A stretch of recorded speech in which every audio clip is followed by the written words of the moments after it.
Merci de nous rejoindre sur Al24 News. Événement spécial, dispositif spécial. L'Algérie accueille la 4e édition du salon IATF qui s'est ouvert aujourd'hui sous la houlette du président algérien Abdelmadjid Tebboune et de ses nombreux invités, chefs d'État et représentants de gouvernements de pays africains venus prendre part à cette grand-messe du commerce intra-africain. C'est un rendez-vous qui peut redessiner la carte économique du continent, une vitrine du commerce et de l'intégration africaine, un salon qui se veut bien plus qu'un simple marché, un accélérateur de la zone de libre-échange continentale africaine, l'ASLECAF, et un révélateur des ambitions africaines face aux défis de la mondialisation.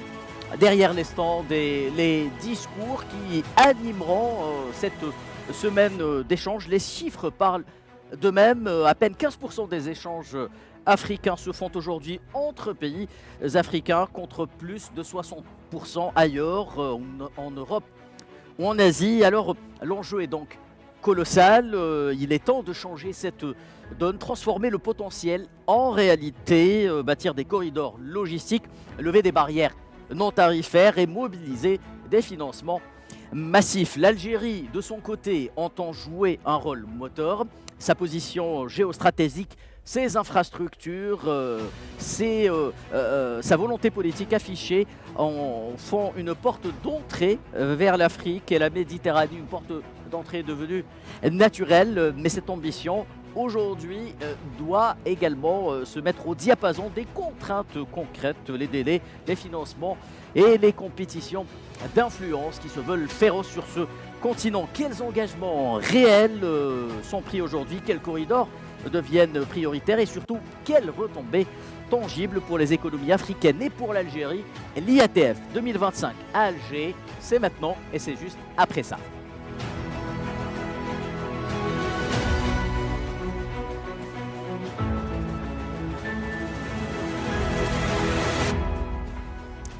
Alors pour débattre aujourd'hui autour de cet événement phare qui aura lieu du 4 au 10 septembre courant, je le rappelle, avec la participation de très nombreux invités et participants professionnels du commerce intra-africain, hommes d'affaires, mais également experts économiques. J'ai le grand plaisir d'accueillir ce soir le professeur Mohamed Cherif Belmihoub. Vous êtes économiste, ancien ministre algérien de la prospective. Bonsoir, professeur Belmihoub. Merci d'avoir accepté notre invitation. Bonsoir. À votre gauche se tient un autre expert économique, Mohamed Bacha, docteur en macroéconomie, ancien ministre algérien de l'Industrie. Docteur Bacha, bonsoir. Merci d'être avec nous. Bonsoir. Messieurs, vous l'avez sans doute suivi aujourd'hui. L'IATF 2025 s'est ouvert aujourd'hui au CIC Abdelratif Rahal Alger, où nous nous trouvons actuellement. Le président algérien Abdelmadjid Tebboune a accueilli ses invités. Il a ensuite donné le coup d'envoi de l'événement en tenant un discours inaugural de la conférence qui a eu lieu ici même il y a quelques instants. Qu'est-ce que d'abord vous retenez de cet événement qui élit son quartier général à Alger après 3 éditions? Professeur Belmihoub. Bonsoir. Effectivement, comme vous venez de le rappeler, il s'agit d'un événement majeur pour l'Algérie et pour l'Afrique. C'est un événement majeur parce qu'il y a des enjeux aujourd'hui qui s'expriment à travers la recomposition du monde. Et l'Afrique, je pense, est au cœur de ces recompositions. Et par conséquent, pour que l'Afrique joue son rôle pleinement, il faut qu'elle soit un peu mieux organisée qu'elle ne l'est aujourd'hui. Quand je parle de un peu mieux organisée, c'est-à-dire qu'il faut que l'Afrique soit puissante dans les négociations internationales. Oui. Or, ce que nous relevons aujourd'hui, que l'Afrique n'est pas suffisamment intégrée, ou du moins les économies africaines ne sont pas suffisamment intégrées entre elles, et nous constatons aussi des différences d'une zone à une autre. Nous remarquons par exemple que l'Afrique de l'Est est mieux organisée et plus intégrée, l'Afrique australe aussi, mais on constate des déficits d'intégration. Des disparités, professeur Belmihoub, entre régions africaines, des disparités par zone. Les 6 zones qui organise l'Afrique. Malheureusement, nous constatons que dans la zone Afrique du Nord, c'est la moins intégrée. Et qu'elle repose sur des infrastructures. Malgré qu'elle a tout à l'indépendance de ces pays, l'Afrique du Nord était mieux dotée, aussi bien en infrastructures qu'en ressources naturelles. Mais pendant ces 60 années, nous n'avons pas fait peut-être le nécessaire pour une intégration réussie.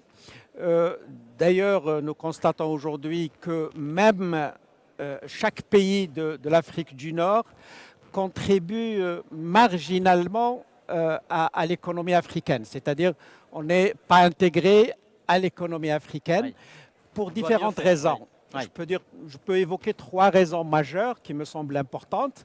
La première, elle est d'ordre colonial, c'est-à-dire c'est un héritage de la colonisation. Chaque pays était en quelque sorte lié à sa métropole. L'économie était organisée par rapport à la métropole. Chaque pays exportait et importait des marchandises avec sa métropole, mais pas avec les autres pays africains. Deuxième raison, qui est aussi importante de mon point de vue, et depuis les indépendances de l'Afrique, c'est que les économies se sont plus ou moins bâties sur les matières premières. Et tout le monde fait dans la matière première. Et donc, elles ne sont pas suffisamment diversifiées et elles ne sont même pas valorisées, ces matières premières, au niveau national. Et la troisième explication possible, de mon point de vue toujours, c'est la faiblesse des infrastructures entre les pays africains. Et là, nous constatons que la mobilité des marchandises est contrainte souvent par l'absence d'infrastructures ou notre facteur naturel, c'est le Sahara, qui est vraiment une contrainte difficile pour les pays qui se trouvent au nord et les pays subsahariens. Très bien.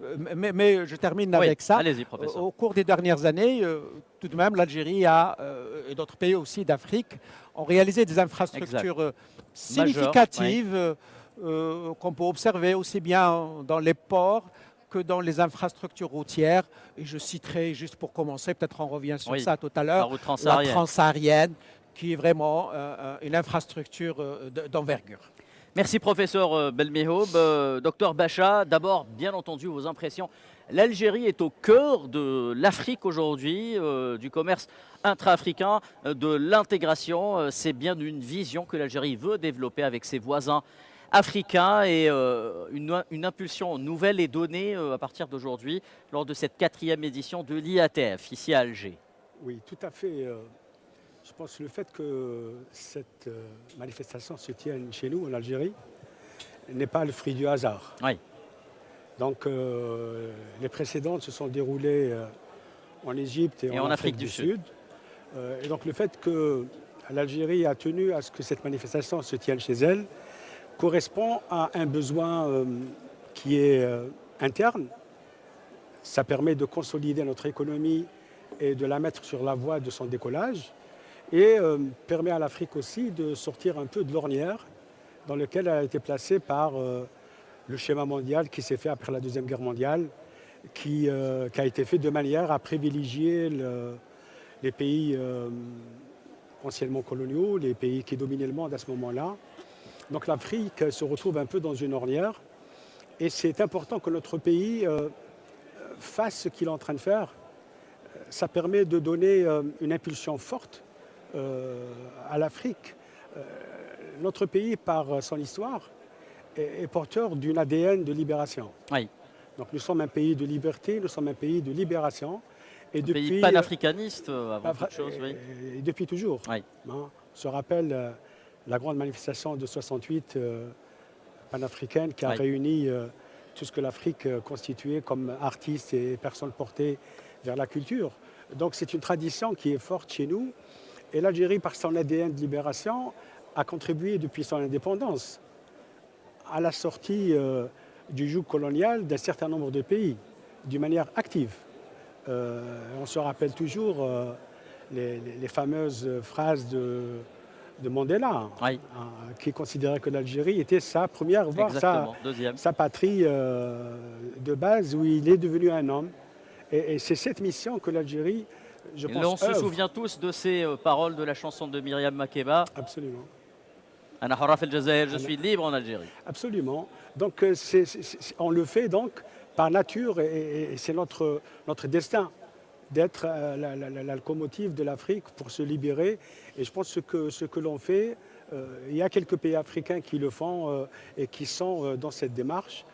Donc cette manifestation, ce n'est pas simplement une réunion pour commercer. Oui. C'est important. Mais c'est une manifestation qui est fondatrice d'une démarche stratégique qui a pour ambition de mettre l'Afrique sur les voies du développement. Et vous avez cité l'inauguration avec le discours de M. le Président. Oui, on va y revenir. Qui a été extrêmement... c'est un discours vérité. Un discours engagé, il faut le dire. Engagé et vérité, vers l'Afrique. Voilà, en disant les choses comme elles sont. Oui. On ne se regarde pas dans un miroir déformant, un peu comme la belle qui se disait chaque matin « dis-moi qui est la plus belle ». Ce n'est pas le but du jeu.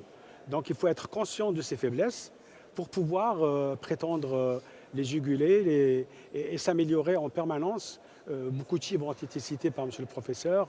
Effectivement, l'Afrique par rapport à son potentiel, pratiquement 20% de la terre hors mer et océan, 20% de la population mondiale, une jeunesse extrêmement dynamique et active, pratiquement 60% de la population africaine à moins de 25 ans.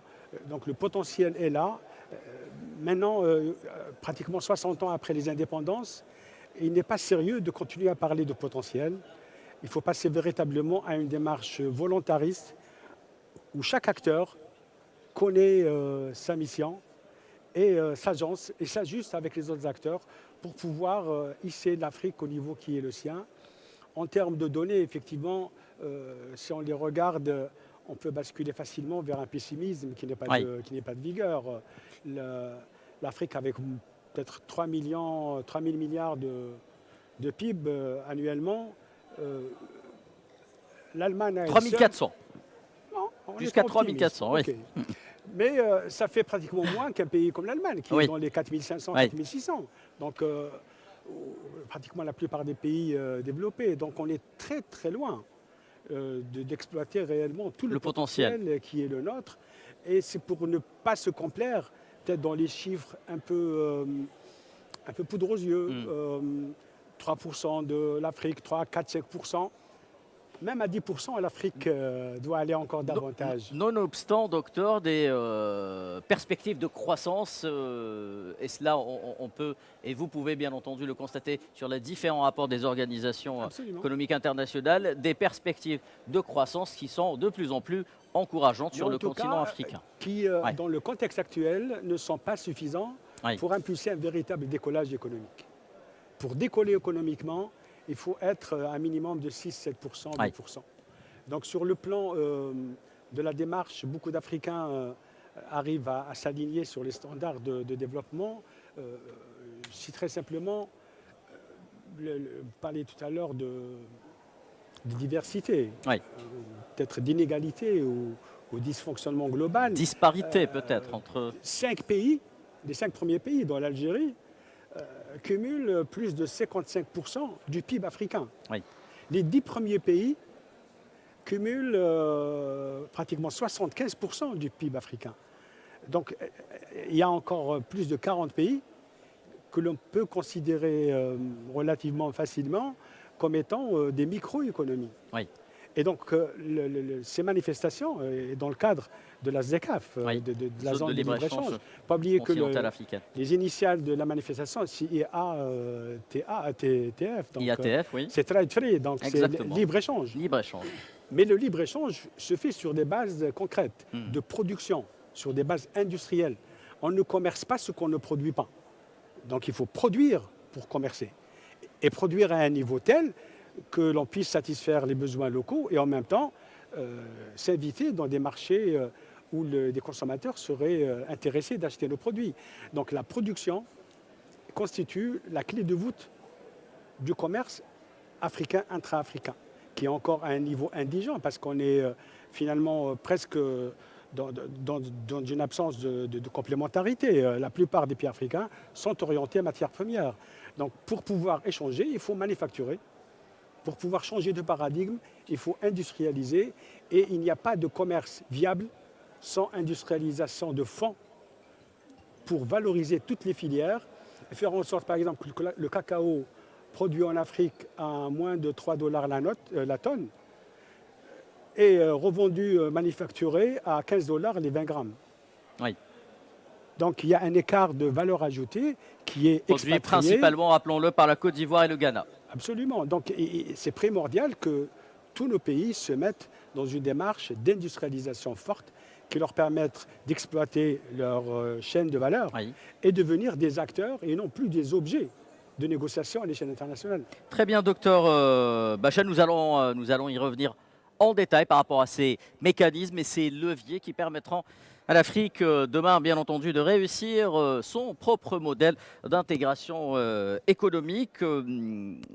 Professeur Belmihoub, le président de l'Algérien Abdelmadjid Tebboune, lors de son discours inaugural de cette 4e édition de l'IATF, a précisé qu'elle se tient dans un contexte mondial d'une extrême précision et sensibilité, une conjoncture marquée par une accélération sans précédent des événements, une conjoncture où les risques menaçant l'effondrement du système actuel et des relations internationales ne cessent de croître. Professeur Belmihoub, il s'agit d'économie, mais également de géopolitique. Nous le savons, eh bien l'un ne va pas sans l'autre, d'autant plus que ce continent africain, vous l'avez rappelé, a subi les affres de la période coloniale, mais également post-coloniale, on peut dire également néo-coloniale, où les interventions étrangères continuent d'essayer de redessiner peut-être les cartes du développement économique. Que pèse aujourd'hui cette géopolitique sur le continent africain? Comment peut-on la mettre au service d'une intégration africaine, régionale, réussie selon les fondements et les principes de ce continent africain? Je crois qu'on n'a jamais eu une présence ou un impact direct de la géopolitique sur l'économie comme en ce moment. Ça nous rappelle un peu le partage du monde en 1884 lors de la conférence de Berlin, sous l'impulsion de Bismarck. On avait décidé de partager petit par petit morceau l'Afrique entre les différentes puissances internationales. Et aujourd'hui, j'ai envie de dire qu'on revient un peu sur ça sous d'autres formes. Alors, la première question qui est posée aujourd'hui, lorsqu'on parle d'Afrique, c'est les matières premières. C'est encore les matières premières parce que cette Afrique n'a pas été suffisamment explorée et encore moins exploitée par ces matières premières. Et donc, les réserves sont encore là, dans le sous-sol. Et ces matières premières, avec le développement technologique, deviennent aujourd'hui valorisables, qu'on peut exploiter. Il n'y a pas que le minerai, il y a d'autres minerais nobles qui sont utilisés dans la technologie, dans les TIC, etc. Donc là, il y a un enjeu à ce niveau-là, celui de la richesse minière de l'Afrique. Qui va avoir le contrôle sur cette richesse minière? Deuxième enjeu, il est démographique. Et là, l'Afrique aussi a une singularité. Aujourd'hui, les 5 premiers, plutôt en 2050, les 5 premiers pays au monde en démographie seront, après les 2 asiatiques, seront en Afrique. Nous avons le taux de fécondité le plus élevé dans le monde. Et je donne un titre d'exemple. Le Niger, il a un taux de fécondité de 7 enfants par femme. C'est jamais égalé un taux comme celui-là. Alors que les pays européens n'arrivent pas à avoir une croissance d'équilibre, ce qu'on appelle une croissance de renouvellement de la population. Donc ces 2 facteurs à eux seuls suffisent pour poser la problématique des enjeux en Afrique. Sur les matières premières, nous constatons déjà maintenant les grandes économies, les grands États, enfin les puissances internationales qui se positionnent et nous pouvons voir le volume des investissements chinois, mais pas que, les investissements turcs et en Afrique du Nord. Les Chinois sont plutôt en Afrique de l'Est. Oui. Et nous avons aussi des volumes... Là où il y a des passages et des corridors maritimes qui les intéressent. Absolument. Nous avons aussi des investissements des pays du Golfe, beaucoup plus que les Turcs, toujours en Afrique de l'Est. Là, je peux dire que l'Afrique de l'Est attire massivement les IDE, contrairement à l'Afrique du Nord qui, jusqu'à présent, malheureusement, reste un peu en position d'attente ou en position de suiveur. Mais attention, les IDE peuvent constituer un problème par la suite. Oui. Parce que quand l'IDE ne peut plus servir son pays d'origine, elle se retire. Et ça, c'est dangereux. Oui. Elle reste sur... Après avoir organisé une fuite des capitaux, souvent dévastatrice pour les pays. Utilisée de façon massive, exploitée, elle peut se retirer et laisser le pays avec le taux de chômage, avec une population déshéritée, etc. On l'a constaté à l'époque dans le fameux précaré français, lorsque les majors pétrolières et gazières se trouvaient dans ces pays qui n'ont pu malheureusement bénéficier des fruits de leurs ressources naturelles. C'est l'Indonésie et le Mexique, par exemple, des exemples. Et nous avons un exemple tout près de chez nous, la Tunisie, qui a bénéficié beaucoup d'IDE. Et puis les IDE, suite à la crise politique interne à la Tunisie et puis aux autres facteurs, se retirent maintenant et laissent beaucoup de cadavres dans les zones industrielles tunisiennes. Donc là, je ne dis pas qu'il ne faut pas travailler avec les IDE, mais il faut faire très attention. Les IDE, ils ont des stratégies, ils ont des objectifs. Il faut savoir se positionner par rapport à ces IDE. Une arme à double tranchant. Absolument. Comment participer au capital, comment réglementer la sortie de ces IDE en cas de difficulté, etc. L'autre voie qui me semble aussi importante, c'est d'impliquer les investisseurs dans les infrastructures. Parce que les infrastructures, on ne peut pas les déplacer. Et ça serait très intéressant justement de les impliquer. La Chine joue le jeu. J'allais dire, l'Algérie le fait avec la Chine, avec pas plus tout à ou fait. moins de réussite. Non, malheureusement non. La Chine, aussi bien pour le port centre, la Chine s'est retirée. Alors, on n'a rien d'officiel pour l'instant. Le chantier n'existe pas. Voilà. Aucune annonce officielle Deuxièmement, par rapport au port Hamdani Hassan. sur le gisement de Garage Billet, les Chinois sont là pour faire les travaux et être payés. Ils ne sont pas dans le capital. Alors, on aimerait bien que des investisseurs internationaux s'impliquent dans le capital. Très bien. Pour qu'à ce moment-là, ils restent liés au pays, ils restent liés à l'activité, etc. Donc, effectivement, il y a beaucoup de secteurs sur lesquels on peut être attractif, mais il faut peut-être revoir notre législation pour attirer plus d'investisseurs sur les infrastructures, parce que l'investissement dans le secteur productif, la législation est conforme aux standards internationaux. Par contre, sur les infrastructures, ce sont d'autres logiques, d'autres comportements. Et pour attirer c'est des secteurs de niche, il faut le dire, les infrastructures, professeur. Pas uniquement de niche, non, au contraire, c'est le long terme. Et le long terme, si on cherche une rentabilité à long terme, l'investisseur ne vient que s'il y a un ensemble de garanties qui lui sont données.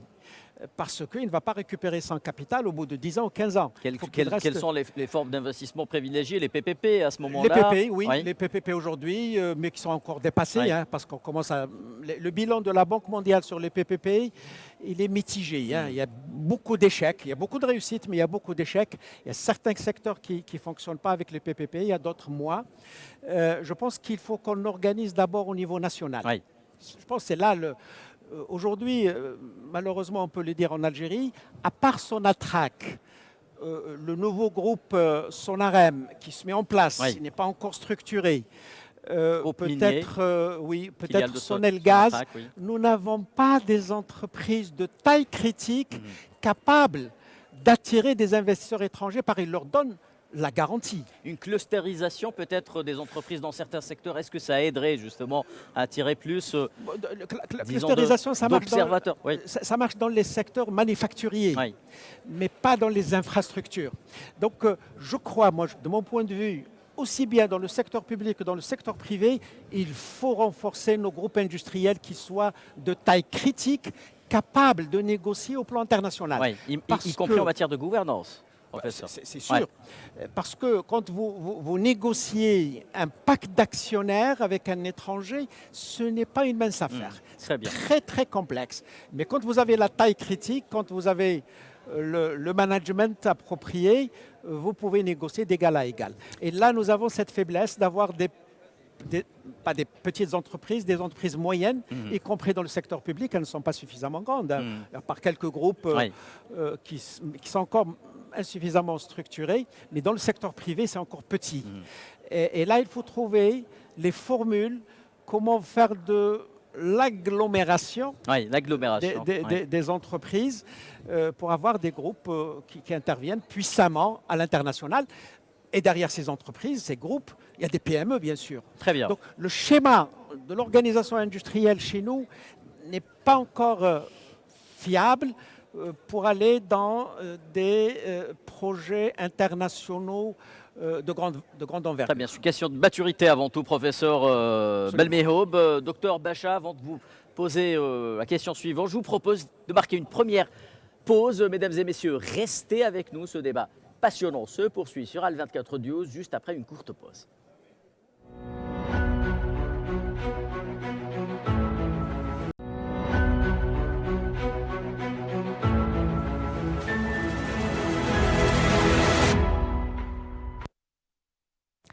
De retour, mesdames et messieurs, ici au CIC, Abdelatif Rahal à Alger, qui accueille fièrement la 4e édition de l'IATF, ce salon dédié au commerce intra-africain qui porte aujourd'hui la vision de la zone de libre-échange continentale africaine. Je suis en présence du professeur Mohamed Cherif Belmehoub, économiste et ancien ministre algérien de la prospective, également le docteur Mohamed Bacha, docteur en macroéconomique et ancien ministre de l'Industrie. Nous débattons justement de cette première journée de l'IATF qui a été inaugurée officiellement aujourd'hui par le président algérien Abdelmadjid Tebboune en présence d'un certain nombre de chefs d'État et de gouvernement. Docteur Bacha, nous parlions tantôt de l'aspect géopolitique, mais également, vous l'avez cité, de cette forme de s'organiser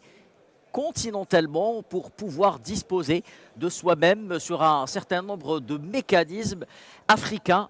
Et ce qui m'intéresse tout particulièrement, c'est ces mécanismes qui permettront à ce continent africain de financer son développement à travers les infrastructures.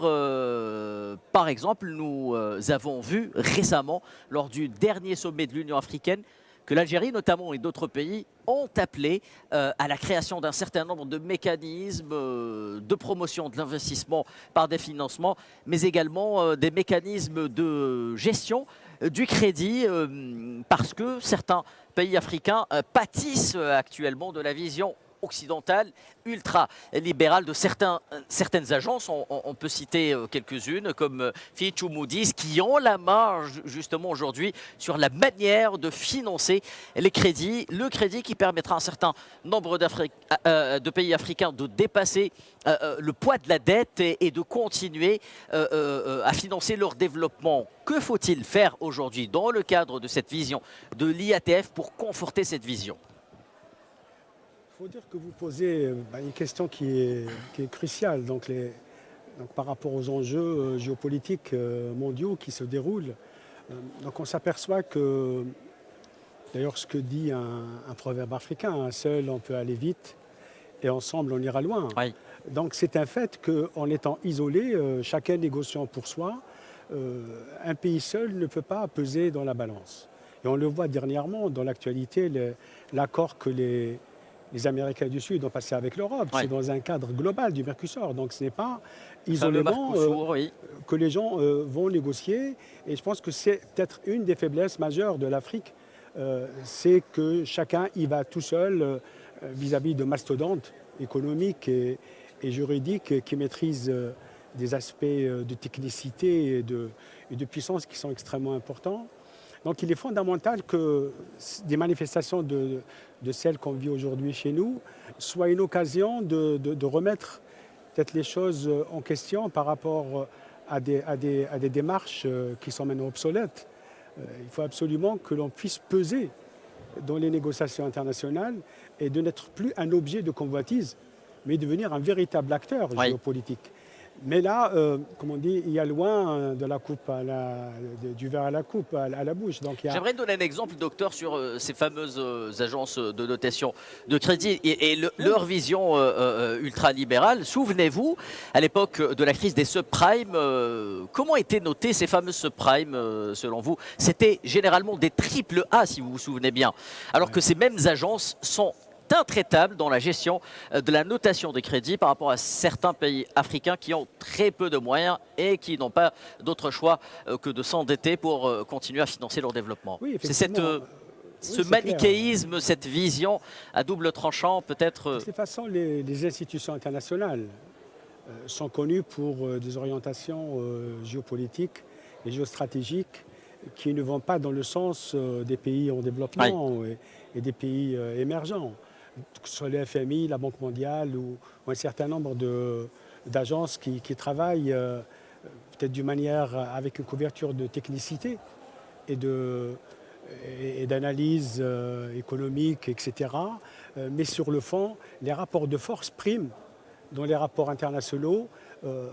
Si on est en coalition, si on est ensemble, on peut peser. Si on est seul, généralement, comme disait à un moment donné, j'ai été perdu lorsque le taureau blanc a été pris. Oui. Donc c'est clair que si on se laisse faire et si on laisse faire les autres vis-à-vis de nos autres pays, effectivement, le tour de l'un et de l'autre arrivera pour être phagocyté.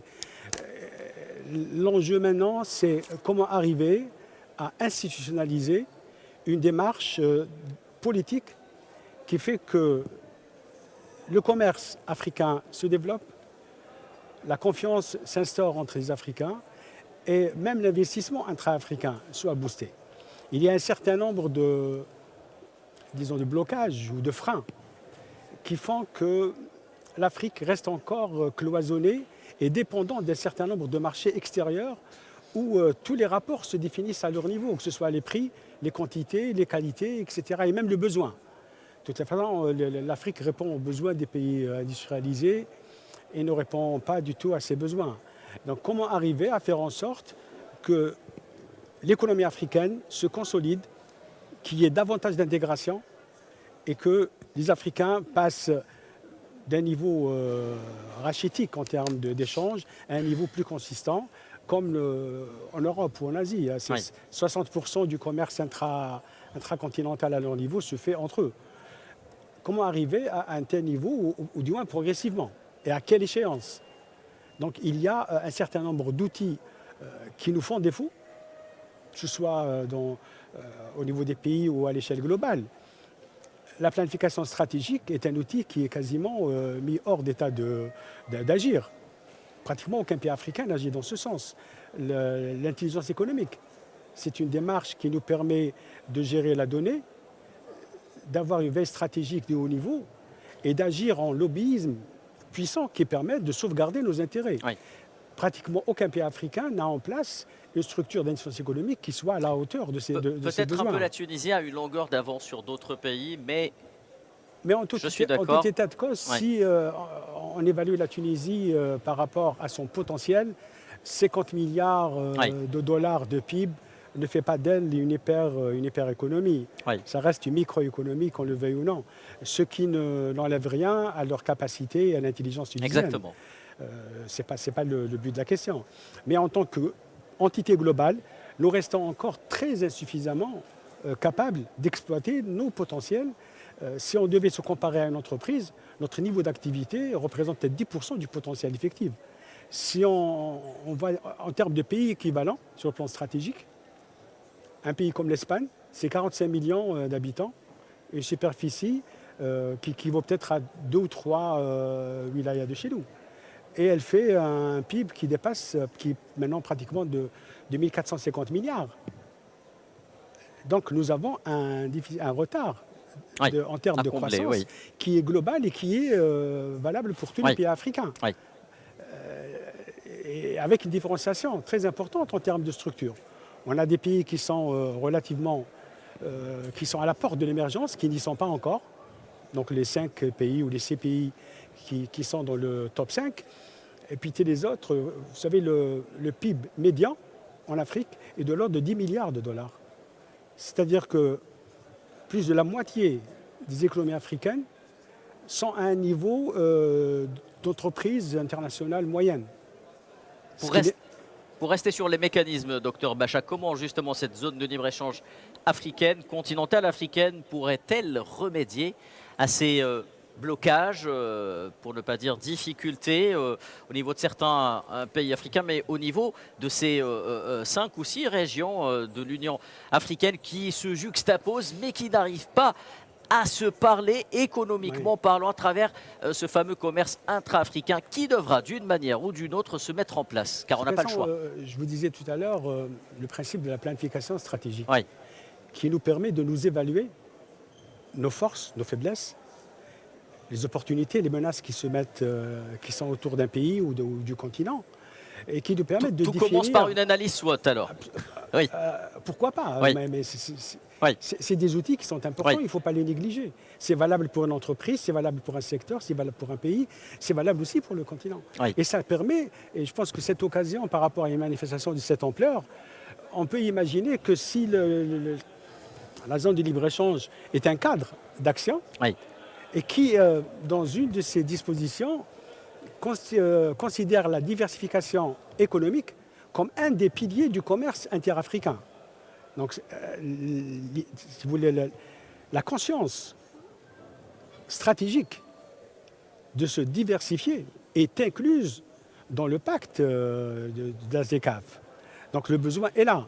Maintenant, la démarche, chaque pays, je parlais de conscience stratégique, il y a aussi la conscience organisationnelle. Chaque pays doit être organisé pour pouvoir optimiser ses ressources.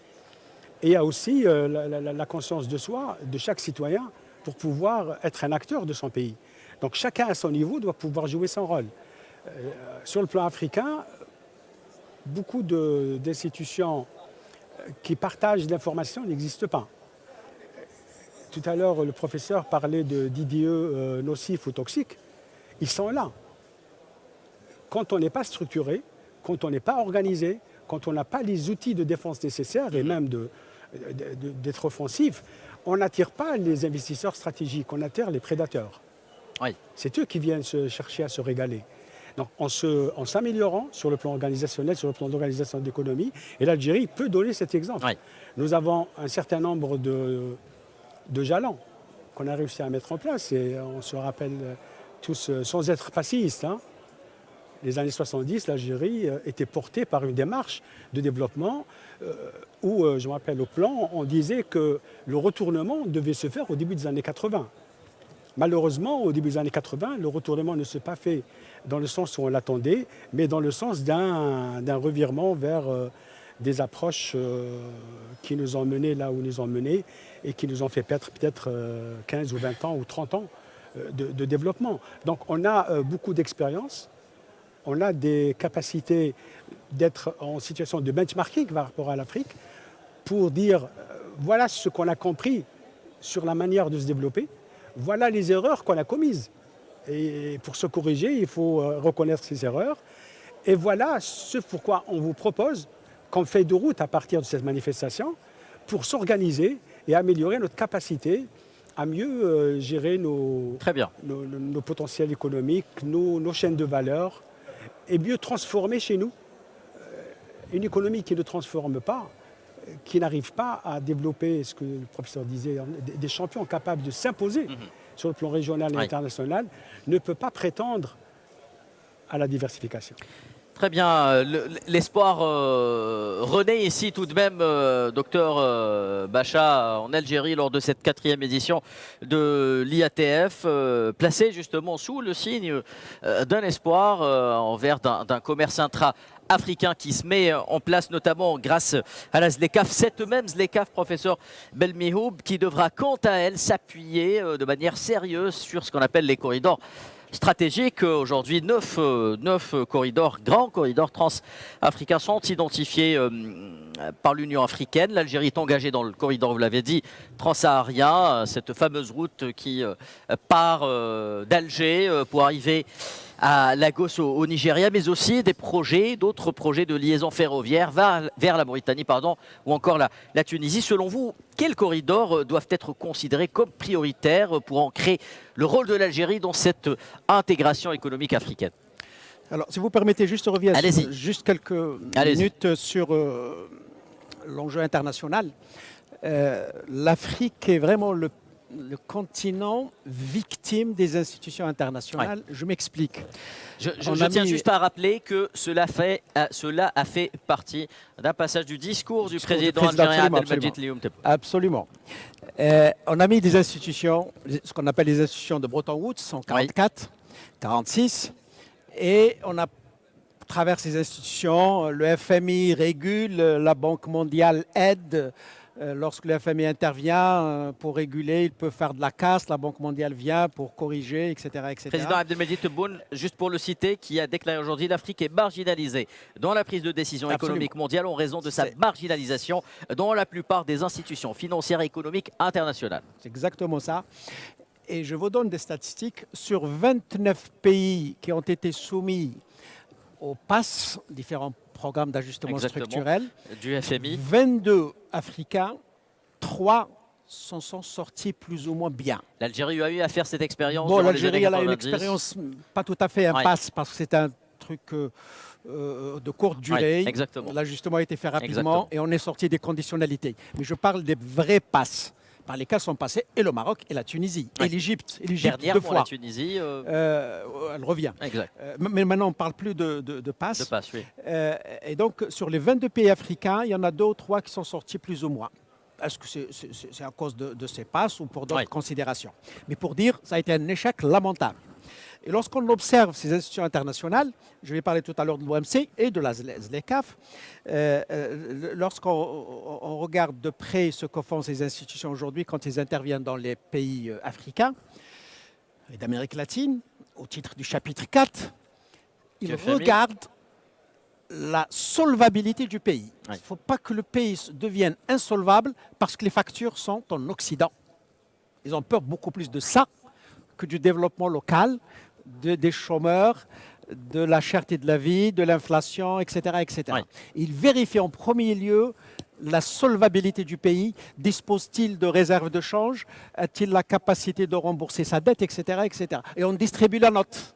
Alors il y a des pays complètement déstructurés, mais qui ont une façade ou une couche qui leur donne une certaine solvabilité. On dit c'est une économie équilibrée, en croissance, etc. Alors que tout est faux. C'est en creuse. Cela se fait au détriment du développement, bien entendu. Et puis nos dirigeants, malheureusement, écoutent ces notes du FMI, de la Banque mondiale. D'où l'appel à la création de cette fameuse agence africaine de la notation de crédit durant le 38e sommet de l'Union africaine. Qu'il faut s'autonomiser de ce système parce qu'il est destructeur.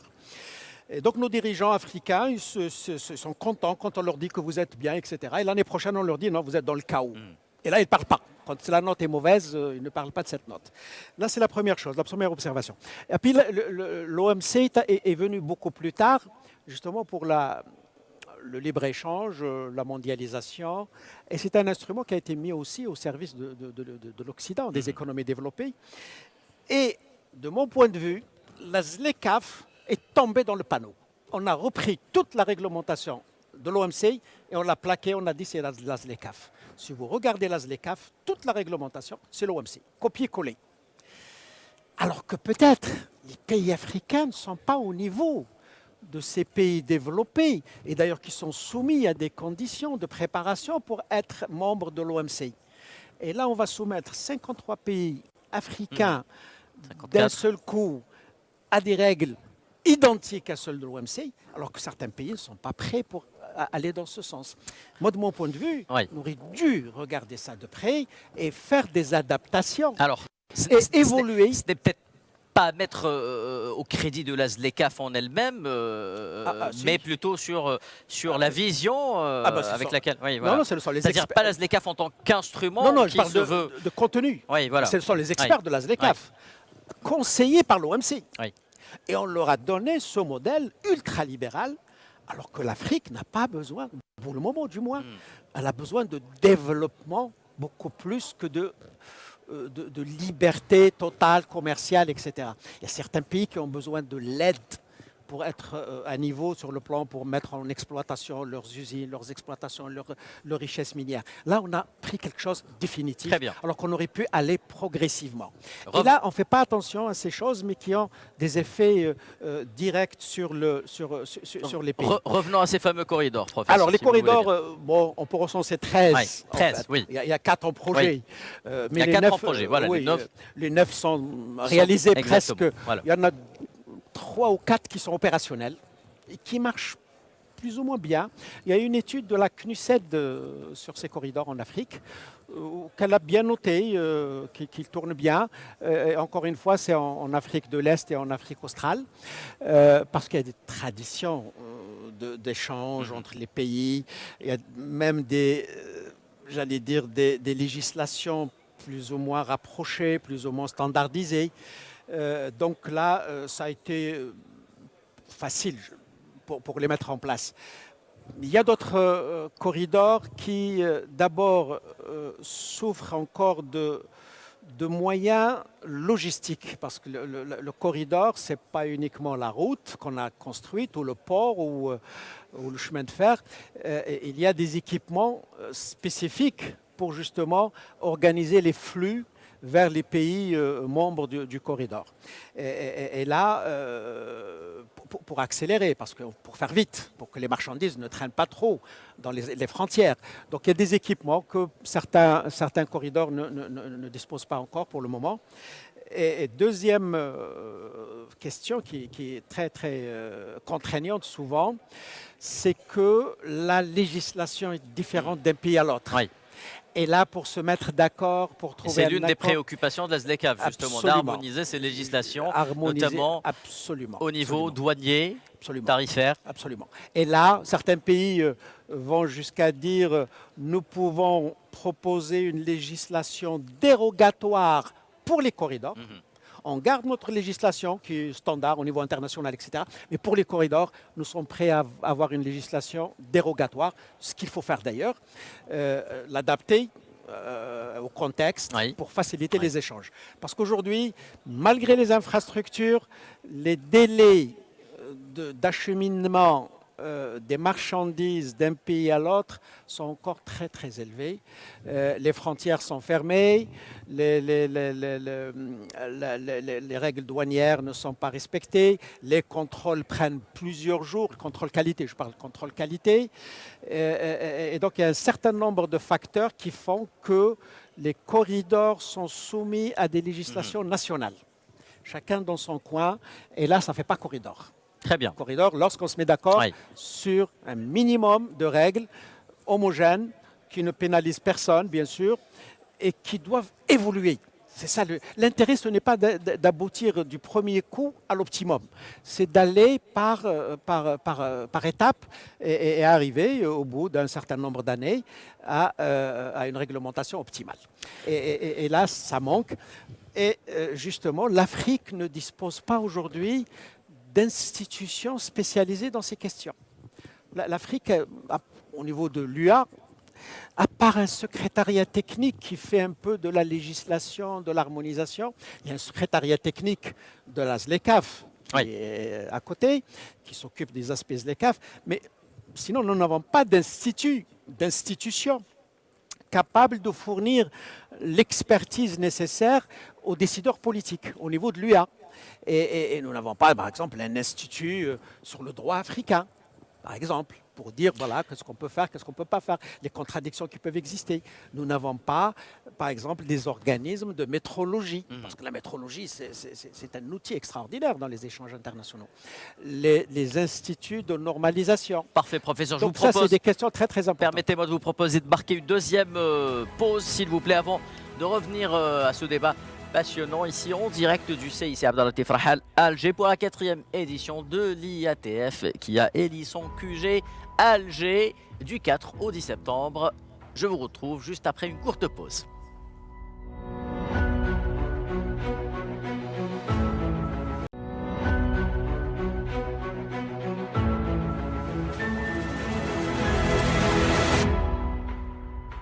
Retour Moussaïssi Abdelatif Rahal pour cette 4e édition de l'IATF qui a été inaugurée aujourd'hui par le président algérien Abdelmadjid Tebboune en présence d'un certain nombre de chefs d'État et de gouvernement africains. Un engouement spécial accompagné le lancement de cette 4e édition. Nous en parlons ce soir en direct avec nos invités, professeur Mohamed Cherif Belmihoub et docteur Mohamed Bacha. Nous parlions, docteur Mohamed Bacha, avant cette pause, de ces corridors, un des nombreux leviers dont l'Afrique pourrait disposer justement pour mettre sur rail ce projet d'intégration économique via un commerce intra-africain qui ferait peut-être la part belle aux échanges intra-africains.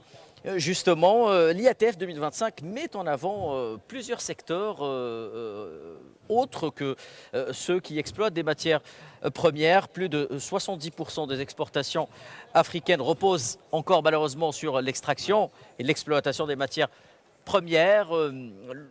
L'intégration économique, c'est avant tout de l'import-export, c'est cela l'échange commercial. En général, les secteurs agroalimentaires, le pharmaceutique, le numérique, l'Algérie promeut cette vision depuis quelques années déjà. Comment justement cette Algérie qui déploie une politique d'industrialisation et de substitution aux importations peut-elle contribuer à impulser une chaîne de valeur industrielle africaine intégrée? Je sais que ce projet vous tient particulièrement à cœur. Oui. Je pense que le commerce peut être un catalyseur. Oui. Qui permet d'accélérer la démarche.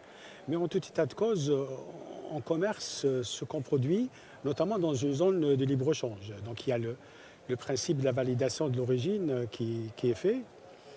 Et donc on ne vend pas des produits qui viennent hors continent. Il faut que ce soit produit dans les pays pour pour circuler. Et qui dit circuler, dit justement, si vous parliez de corridor, donc dans une problématique plus générale de logistique. Quels sont les moyens que nous avons pour faire en sorte qu'un produit puisse aller, par exemple, d'Alger, et peut-être je donne un exemple extrême, vers le Cap. Traverser 7800 km, est-ce qu'on est capable de le faire maintenant et par quelle voie? Oui. Par la voie... maritime? Maritime, bon, c'est possible, mais... Ferroviaire ou terrestre? Ou terrestre, ou aérien. Ça peut être aussi l'avion, mais les coûts sont prohibitifs. Donc généralement, ce qui favorise le développement d'une armature industrielle, c'est la présence d'un réseau ferroviaire développé. Oui. Et le coût d'ailleurs est extrêmement prohibitif. Hein. La tonne pour les 1000 km par la voie ferroviaire, c'est à peu près 50 à 70 $. Par la voie routière, c'est 150. Par la voie aérienne, c'est plus de 1500 à 2000. Oui. Donc les coûts sont extrêmement prohibitifs. Donc si on met en place une armature logistique qui permet aux marchandises africaines produites dans chaque pays africain, d'une manière avec une montée en cadence, il faut se doter d'une logistique appropriée. En termes de port, en termes d'aéroports, en termes de réseaux routiers. Et jusqu'à maintenant, ça reste encore le parent pauvre de l'aménagement du territoire, peut-être dans tous les pays africains. On a un problème véritablement d'aménagement de territoire qui est l'élément fondamental. C'est l'autre revers de la pièce de la planification. On ne peut pas parler de planification sans aménagement de territoire et inversement. Donc il y a une problématique à ce niveau-là qui est très importante. Comment faire en sorte que l'on mette à niveau toutes les économies africaines de manière qu'elles deviennent accessibles en termes physiques. Jusqu'à preuve du contraire, ce qui peut se consommer, ce n'est pas dans les rêves. C'est sur une table que ça se met ou dans une roue que ça s'utilise. Donc c'est des produits physiques qui se vendent et qui vont d'un pays à l'autre. Comment vont-ils y aller? Quelle est la démarche qui permettra de mettre à niveau les économies africaines pour pouvoir faire en sorte que la marchandise sorte de chez eux vers les pays limitrophes ou ailleurs et inversement recevoir rapidement des produits à des coûts qui les rendent aussi compétitifs. Est-ce qu'il faut penser peut-être à une certaine forme africaine d'un marché commun, peut-être, qui verrait le jour à l'avenir? L'ASDECAF, par définition, voilà, c'est le marché commun. C'est un système de libre-échange. Donc l'objectif, c'est de créer un marché commun. Mais la marchandise, comment elle circule? Quelle voie elle va prendre? Si vous envoyez Maintenant, un colis d'Alger vers le CAF, il n'y arrivera jamais par voie terrestre. Les routes sont coupées entre différentes villes et vous n'y arriverez jamais. Ou alors dans 10 ans.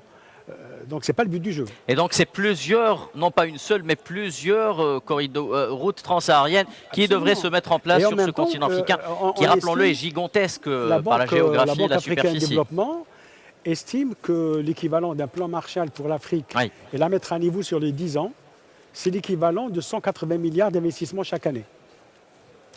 Donc c'est des montants qui sont extrêmement importants, qui nécessitent donc une sorte d'innovation en matière de financement pour pouvoir mettre à niveau tous les pays africains. Le but de la ZLECAf n'est pas de bénéficier aux pays qui sont structurés, le top 5 ou le top 10, mais de faire en sorte que tous ceux qui sont à l'arrière puissent rattraper et faire en sorte qu'il y ait un partage équitable de la croissance entre tous les pays africains et tous les citoyens africains, là où qu'ils soient, en termes de bien-être, en termes de services publics, en termes d'accès à une consommation qui soit à la hauteur d'un pays qui se développe. Donc les enjeux sont très importants à notre niveau et peut-être l'occasion que nous avons chez nous, avec l'expérience que nous avons en termes d'aménagement de territoire et de planification, c'est d'éclairer et d'être quelque part un passeur d'idées pour mettre en place de nouveaux paradigmes de développement et faire en sorte que les pays sortent du jour le jour et puis de la gestion des urgences là où elles se trouvent pour vraiment s'instituer et s'instaurer dans une démarche de planification organisée, structurée, qui planifie les projets, qui les priorise, qui définit les modes de financement et qui définit les partenaires au cas par cas pour pouvoir les accompagner et aller là où ils doivent aller. Sinon, on va continuer encore une fois à discourir peut-être avec toute la bonne foi que nous avons, sans mettre en place les outils institutionnels et de mise en œuvre pratique, opérationnelle, en termes de management opérationnel, pour faire en sorte que l'Afrique devienne un véritable marché commun et non pas des marchés isolés qui ont beaucoup de difficultés à se connecter et qui finalement continueront à ne pas partager entre eux peut-être les richesses éventuellement qui existent chez eux ou qui peuvent être produites dans les années à venir. Et là, en termes de planification stratégique, il est important qu'on puisse se fixer des seuils et des jalons. Si on se fixe un seuil, par exemple, à 2040, un niveau de 60% d'échanges intra-africains, c'est 2040, il ne faut pas rêver. 2040 se prépare aujourd'hui, se met en place à partir de maintenant, avec des jalons à 2030, à 2035. Est-ce que, en tant que pays africain, globalement, on a les outils stratégiques qui nous permettent réellement de définir cette planification et ce management stratégique qui nous permet d'atteindre cet objectif peut-être, disons, d'être au niveau de l'Europe à 60% d'échanges intra-africains en 2040. La question reste posée. La question reste posée, docteur Bacha. Nonobstant cette Afrique, on doit lui trouver, malgré nous, des circonstances atténuantes. Elle a, vous l'avez rappelé, professeur Belméhoub, souffert pendant plus d'un siècle des différentes formes de prédation, pas uniquement économique. Là, au moment où l'on se parle, certains pays continuent justement de subir cette forme, on peut l'appeler de néocolonialisme, sur le plan financier, économique, des instruments de prédation financier. J'entends par là le franc CFA, par exemple, les restes des systèmes économiques intégrés de la part de certaines multinationales qui se sont accaparées de grandes parts des richesses du sol africain dans des régions telles que, je le disais tout à l'heure, le précaré africain. Comment aujourd'hui permettre à ces pays de s'émanciper via une vision commune africaine? Selon la CEA, les barrières par exemple non tarifaires coûtent plus cher aujourd'hui au commerce intra-africain que les droits de douane, délais portuaires, tracasseries douanières, absence d'harmonisation des normes. Nous en avons parlé tantôt. Quelles mesures urgentes doivent être mises en place, qu'on le veuille ou non, dans le cadre de cette ZLECAf pour rendre les échanges réellement fluides? Est-ce que l'Algérie, de par son expérience, peut être le fer de lance de cette stratégie en quelque sorte? Oui, effectivement, c'est la grande question. Mais c'est une question d'ordre politique cette fois-ci. Parce que les décisions sont politiques. Les décisions se prennent au niveau des États. l'UA n'a pas encore atteint le niveau d'une confédération ou d'un État fédéral des autres États. Donc il y a l'État national. J'aimerais quand même que vous me disiez par la suite comment elle se décline au niveau économique. Oui, mais au niveau politique, je pense qu'il faut qu'il y ait des accords au niveau de l'UA, parce que l'UA fonctionne beaucoup plus sous forme politique. Bien sûr. Et à ce moment-là, quand il y a des accords au niveau politique, ils peuvent être mis en œuvre au niveau de la base. Là, sur le plan politique, il y a beaucoup de friction encore en Afrique. Et nous n'avons pas encore atteint un niveau de maturité et un niveau de prise de conscience plus ou moins le même partout. Nous avons des pays qui sont encore articulés à leur tuteur, alors appelons ça comme ça. D'autres pays qui ne sont pas dotés d'institutions capables d'organiser l'activité économique. Et puis d'autres pays qui sont à nouveau soumis à une nouvelle forme de colonisation. Oui. Il y a de tout cela, hein. Je ne porte pas des jugements, mais je constate. Alors, je pense que la meilleure façon de faire, c'est la solidarité. Il faut que les pays africains soient solidaires entre eux pour aider les plus démunis à s'en sortir et à s'organiser et à avoir des institutions respectables. Ça, c'est la première chose. Le NEPAD visait ça. Oui. Voilà, pour revenir à l'Afrique, le NEPAD, en 2003, j'étais présent à la la directrice générale est présente ici dans le cadre de cette 4e édition de l'IATF, je tiens à le rappeler. Donc en 2003, quand on a lancé le NEPAD, j'étais présent à Addis Abeba pour lancer cette évaluation, l'évaluation par les pairs. Par les pairs, oui. L'idée, c'était celle-là justement. On procède à une évaluation de la gouvernance. Le fameux MAEP, dans l'Algérie, sur la présidence actuelle. Oui. Et puis, une fois que les pays sont organisés, plus ou moins, ils ont une gouvernance respectable, moins de corruption, plus de transparence, plus de règles juridiques à la place des règles informelles, on peut passer à un stade supérieur. Mais je peux vous dire que certains pays, il n'y a pas beaucoup de volontaires aujourd'hui pour cet exercice. Vous vous rappelez, l'Algérie et l'Afrique du Sud étaient les premiers pays qui se sont portés volontaires en 2003. Il y a des pays qui jusqu'à présent ne veulent pas avoir cette... Parce que c'est volontaire, on adhère ou on n'adhère pas. Jusqu'à présent, n'ont pas exprimé le souhait d'être évalués par les pairs. Et donc, c'est une forme de retrait. Oui. Voilà. Donc, voilà, c'est une expérience qu'il faut capitaliser. Je ne dis pas qu'elle a échoué, pas du tout. Au contraire, c'est une bonne expérience. Il faut multiplier ces expériences sur le plan institutionnel. Ça, c'est la première chose. La deuxième chose, je pense que pour l'économie, l'un des éléments fondamentaux pour aider au développement économique, c'est une banque de développement. Vous allez me dire, mais nous avons la BAD. Oui. Non, la BAD a fonctionné sur d'autres logiques parce qu'elle a été créée avant qu'on arrive à cette UA. Donc elle fonctionne selon une autre logique qui n'est pas celle de l'intégration, même si elle accorde des crédits par-ci, par-là à des pays de taux bonifiés souvent. Mais je pense là une banque africaine sous l'égide de l'UA. Pas sous la tutelle, mais sous l'égide, c'est-à-dire une banque qui va dans le sens de réaliser les objectifs arrêtés par l'UA. C'est-à-dire c'est le politique qui sera traduit dans le système financier. Et là, la question la plus sérieuse à laquelle on ne veut pas débattre, c'est que dans les pays africains, hormis 4 ou 5 pays, l'épargne est très, très, très faible. L'épargne dans l'économie est très faible. Alors, comment voulez-vous qu'on puisse faire de développement si on n'a pas une épargne? Ça, c'est la grande question. Et aujourd'hui, beaucoup de pays pensent pouvoir encore vivre sur l'aide internationale. Le PNUD leur donne un petit bout, la Banque mondiale leur accorde un petit investissement, et ils sont là, ils entretiennent ce système de survie. Là, je pense qu'il faut casser ce cycle et le remplacer par quelque chose, une institution financière qui va aider ces pays à sortir de leur système d'assistance.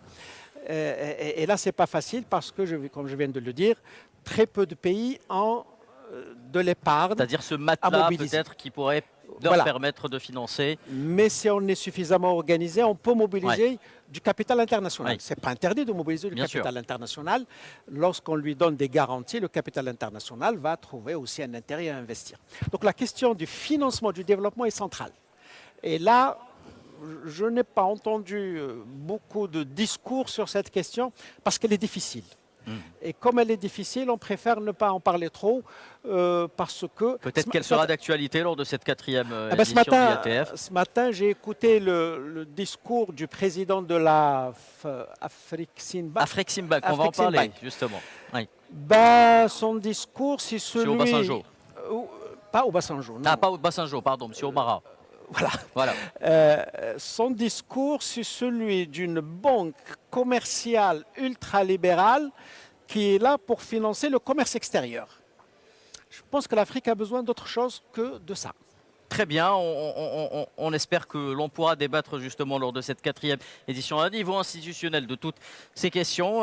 L'Afreximbank, nous sommes obligés d'en parler, elle est au cœur de cette 4e édition de l'IATF. Je le disais, l'import-export, le financement du développement, certains développements via l'investissement productif dans un certain nombre de pays africains. Quelle vision là aussi, docteur Bacha, faut-il mettre en avant à la fois sur le plan macroéconomique, microéconomique, mais surtout financier? Oui, il y a effectivement un certain nombre d'orientations qui ont été imposées dans l'idéologie dominante à travers le libéralisme qui a été promu pendant des années et qui a été servi aux pays africains comme recette miracle pour le développement. Effectivement, c'est un changement de paradigme important qui doit se faire par rapport effectivement au développement. L'idée, par exemple, de la promotion du développement, c'est une idée qui a fait son cours et qui est considérée comme étant l'idée force du développement des pays en voie de développement. Alors que l'on sait pertinemment que ce qui développe, ce n'est pas la promotion d'investissement, c'est le développement en tant que tel, en tant qu'outil industriel, commercial, économique et technologique. Donc un retour à une démarche de développement volontariste qui remet chaque acteur dans son rôle.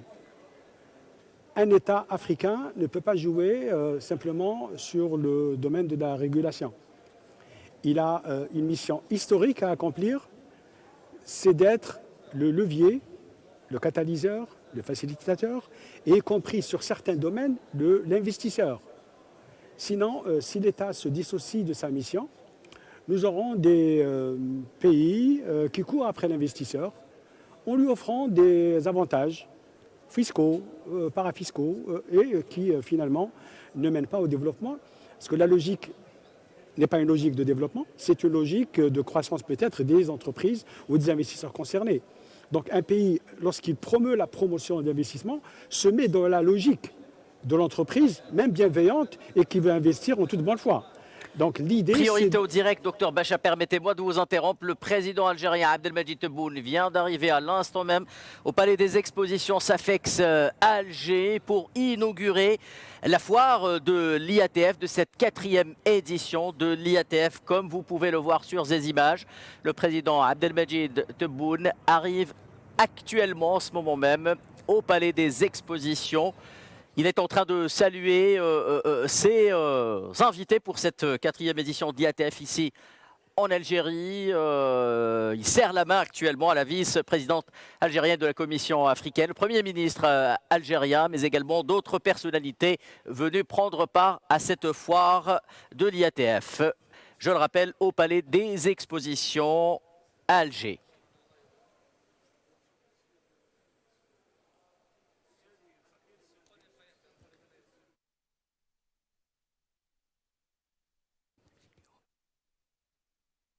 Plusieurs activités sont au programme justement de cette foire. Je rappelle qu'aujourd'hui a eu lieu l'Algeria Day. Nous aurons demain justement une activité qui concernera les fameuses API, les agences de promotion de l'investissement africaines, plus de 30 agences de promotion d'investissement africaines se donnent rendez-vous demain à la SAFEX, mais également le CANEX qui établira son quartier général à ce palais des expositions. Voilà donc quelques-unes des activités qui sont inscrites au programme. Je reviens vers vous, docteur Bacha. Nous parlions justement de cette manière, de cette vision de mettre en branle l'aspect macroéconomique, microéconomique et financier pour permettre au développement africain d'aller de l'avant, mais selon une vision, des standards, encore une fois, d'intégration économique africaine avant tout.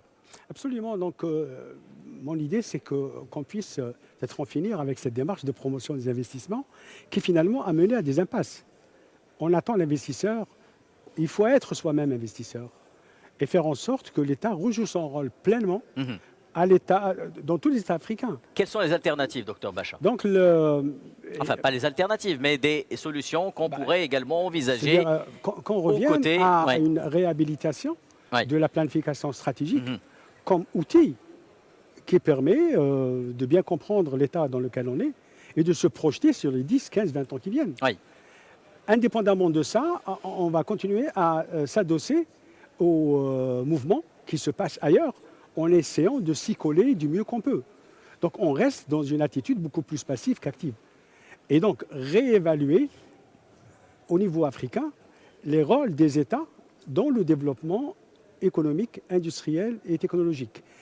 Et l'autre aspect important à mon avis, c'est de réhabiliter la jeunesse africaine et lui redonner un mot fort dans l'acte du développement, pas simplement en favorisant les startups, mais en encourageant... 60% de la population africaine a moins de 25 ans, appelons-le. Absolument. Donc c'est une masse humaine qui est extrêmement importante, qui est maintenant informée, connectée, qui connaît les enjeux et qui a donc cette ambition de devenir un acteur du développement. Et donc la jeunesse doit constituer le levier et peut-être revenir à des formes d'organisation qu'on pense parfois caduques sur le plan historique, comme les coopératives, que ce soit industrielles ou agricoles. Il y a beaucoup d'entreprises qu'on pense capitalistes, mais qui, sur le fond, sont une agglomération d'intérêts individuels constitués en coopérative. Donc, c'est des formats qui nous permettent d'impulser la jeunesse, d'impulser le développement et de faire en sorte que l'État devienne un acteur et un accompagnateur du développement pour faire en sorte qu'à un moment donné, les entreprises se densifient, deviennent véritablement des acteurs du jeu économique et industriel et participent au développement de leur pays, au développement de l'Afrique. Donc c'est des enjeux qui sont importants, qu'on en soit conscient. Et cette conscience stratégique, je pense, est partagée par beaucoup de monde maintenant pour sortir un peu de l'État libéral, l'État fiscal. Nous avons un État social qui est extrêmement important et on doit le protéger.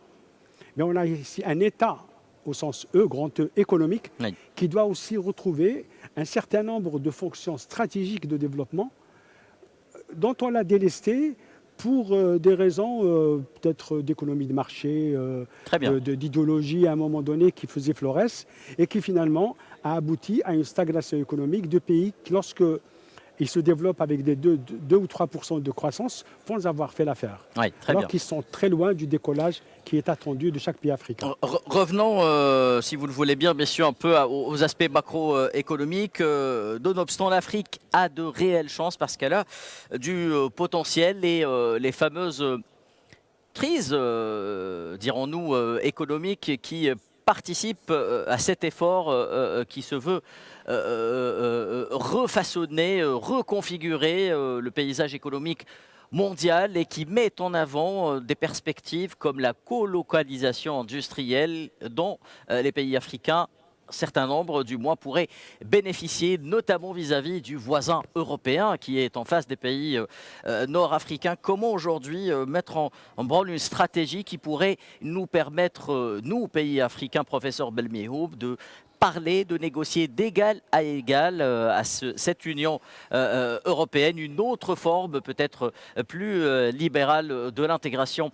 économique pour convaincre ces pays européens de nous regarder autrement et d'envisager une espèce de colocalisation industrielle qui serait plus bénéfique aux économies de part et d'autre de la Méditerranée.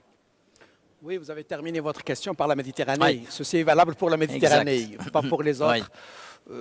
Bien que justement, la mer Rouge, il y a des choses qui se passent. Il y a l'aspect intégration à travers ces infrastructures qui pourrait justement être extrapolées aux autres pays africains. Alors, effectivement, on a beaucoup espéré, on a beaucoup pronostiqué sur cette délocalisation, colocalisation.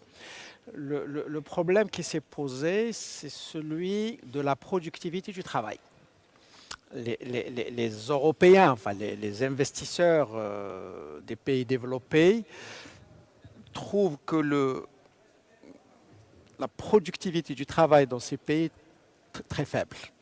Et par conséquent, ils ne veulent pas risquer de s'installer d'une façon très significative. Et on pourrait inverser la question, peut-être qu'ils trouvent ce taux de productivité dans certains pays asiatiques, pour ne pas les citer, plus intéressant, mais ce modèle pourrait s'effondrer dans quelques années parce qu'il n'est pas viable tout simplement. Oui, c'est ça la grande question. Les Européens auraient aimé avoir comme voisin l'Asie. Oui. Bon, ils ont eu l'Afrique, qui considèrent qu'ils ne sont pas encore suffisamment développés sur le plan de la qualification de la main-d'œuvre, etc., etc. Parce que l'Afrique peut-être refuse justement de ressembler à ce modèle asiatique, qui mène d'une manière ou d'une autre à une certaine forme de prédation économique, qu'on le veuille ou non. Mais la productivité, je pense que la productivité a une neutralité. Quand on produit de la richesse, elle est valorisée, elle correspond à une unité de travail qui produit une valeur. Je pense que sur ce plan, c'est l'indicateur le plus objectif pour le moment. Et donc c'est pour dire que l'Europe hésite à investir en Afrique dans la manufacture, ça s'entend. Dans les mines, il n'y a pas de problème. Ils sont déjà dedans, dans les pétroles, dans le gaz, dans les minerais. Là, ça ne pose pas de problème. Par contre, dans l'industrie manufacturière, une petite hésitation. Et les Chinois, non. Par contre, là, parce que les Chinois, quand ils négocient leurs contrats en Afrique, souvent, ils viennent avec 30% minimum de main-d'œuvre chinoise. Donc, mélanger les 30% de la main-d'œuvre chinoise avec la main-d'œuvre éthiopienne, parce que c'est en Éthiopie qu'ils investissent le plus, en Égypte, dans le textile aussi. Ils pensent qu'avec 30%, ils mettent de l'ordre. Voilà, ils mettent une discipline, un effet d'apprentissage, etc. Nous allons revenir vers ce débat et cette réponse, professeur Belmihoub, juste après cette dernière pause. Mesdames et messieurs, restez avec nous, nous sommes de retour dans quelques instants.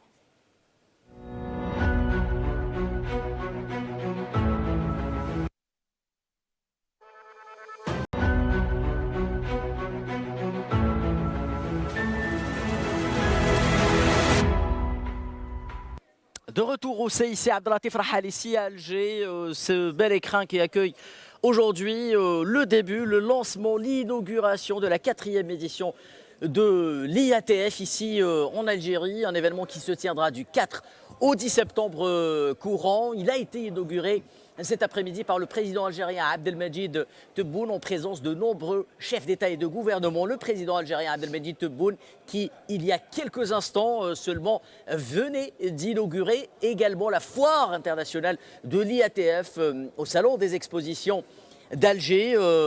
Voilà donc pour les activités institutionnelles qui se poursuivent tout au long de cette journée. J'accueille Idil Sassi, expert international en économie et finance, qui vient de prendre la place du professeur Belmihoub, qui a dû nous quitter pour des impératifs personnels. Bonsoir Idil, merci de nous avoir rejoints. Alors, pour planter le décor avec vous, un décor qu'on a déjà planté avec vos collègues, vos impressions par rapport au lancement, qu'on peut dire très réussi, de cette 4e édition de l'IATF ici à Alger. Qu'avez-vous retenu des discours des uns et des autres, à commencer par celui du président Abdelmadjid Tebboune? J'ai retenu un esprit de collaboration. J'ai vu ce matin un président animer un panel avec ses pairs africains, et c'est un plaisir de voir ça. J'ai vu voyager aussi sur le même convoi. Donc les présidents, l'Afrique qui se parle entre elles, c'est très important. Une Afrique qui s'assume, engagée. Exactement. J'ai entendu les dirigeants africains chacun promouvoir ces plans, ces buts dans cette rencontre. Une rencontre très importante, c'est la 4e, il faut le rappeler, mais c'est aussi celle qui vient couronner un effort en dehors des institutions politiques, disons-le, mais d'une banque, d'un environnement économique africain. Donc nous voyons aujourd'hui l'Afrique qui commence à bouger avec les 44 milliards annoncés et puis les 2000 accords qui sont attendus, qui vont concerner l'Algérie, mais d'autres pays qui vont utiliser l'Algérie comme une plateforme. C'est un rendez-vous très important qui marque une nouvelle étape. Au-delà de ce que l'on pourrait appeler le décorum de ces événements, il y a cet aspect du libre-échange, du commerce intra-africain qui animera les activités, les débats, pas uniquement économiques de cette 4e édition de l'IATF. Cette intégration économique, est-ce qu'elle s'impose aujourd'hui à l'Afrique comme continent, Idel Sassi? C'est un impératif. Nous avons vu, il y a des ensembles qui se construisent, qui se consolident depuis quelques mois, depuis l'unilatéralisme un petit peu ambiant à l'international. L'Afrique doit le faire, sinon elle serait sujette aux conquêtes comme nous l'avons vécu malheureusement les siècles passés. Donc il faut que nous puissions nous parler, construire un avenir ensemble. Alors le commerce interafricain aujourd'hui c'est 15%, oui. Il est articulé essentiellement vers l'extérieur. Il y a des défis de logistique qu'il faut développer, donc le travail de base, c'est-à-dire lancer des projets, financer des projets, mais il y a autre chose aussi derrière, c'est que ces institutions, nous avons en tête l'exemple européen, c'est que l'unité européenne, elle s'est faite aussi via l'économie, via les institutions économiques.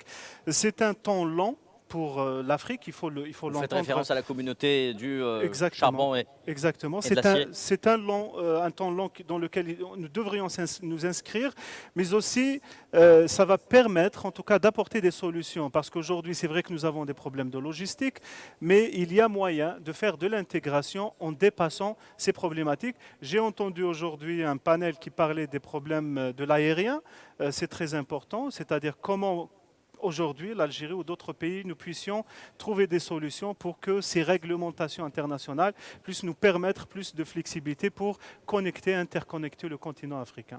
Très bien, une autre question qui s'impose peut-être, Idel Sassi, par rapport à ce commerce intra-africain. Vos prédécesseurs ont à juste titre évoqué justement les disparités en termes de capacité actuelle de certains pays africains par rapport également aux différentes régions de l'Union africaine. Comment arriver aujourd'hui à créer une symbiose, une harmonisation? On sait que l'ASLECAF est là pour cela. Comment aujourd'hui arriver à activer ce mécanisme le plus tôt possible? Alors il y a deux étapes à mon avis. Donc, maintenant, nous parlons d'échange et de commerce. Alors, c'est un sujet en soi, ça veut dire renforcer l'échange et le commerce. Mais la deuxième étape pour renforcer les capacités et donner cette possibilité pour tous les pays, pour toutes les régions africaines, c'est l'investissement.